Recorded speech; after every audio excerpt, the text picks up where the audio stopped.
Почитувани граѓани, почитувани медиуми, СДСМ изјави свесно ја покачија цената на електричната енергија на сметка на грбот и штета на граѓаните, само и само за да делат профит од високата цена преку тендери од универзалниот снабдувач и од институции од државата.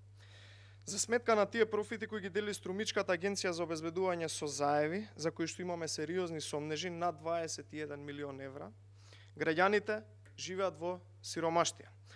Наместо заеви да делат огромни профити од парите на граѓаните, можеа да реализираат сериозни проекти за подобрување на животот на граѓаните.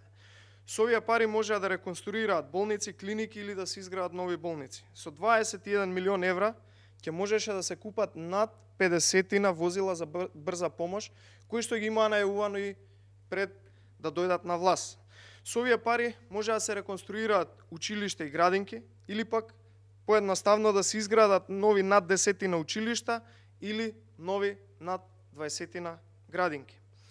Со овие пари исто така можеа да се пратат над 50 луѓе со сериозни болести на лечење во странство, за кои што граѓаните секојдневно донираат пари дали преку социјалните мрежи, преку интернет сервисите или преку SMS пораки. Со 21 милион евра ќе можеше да се поддржат домашните компании кои после корона кризата, откако започна, се на работна пропаст, а секојдневно се обидуваат да преживуваат и како што видовме според последниот податок, над 12.000 работници ги загубиле своите работни места.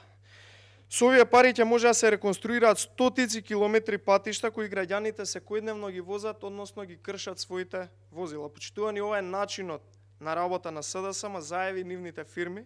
Институциите мора да отворат случаи да ги испитаат овие енормно големи суми на пари кои легнале на сметка на оваа Струмичка агенција за обезбедување, односно што го дуплирала својот приход од овие институции во текот на една година. Благодарам на вниманието.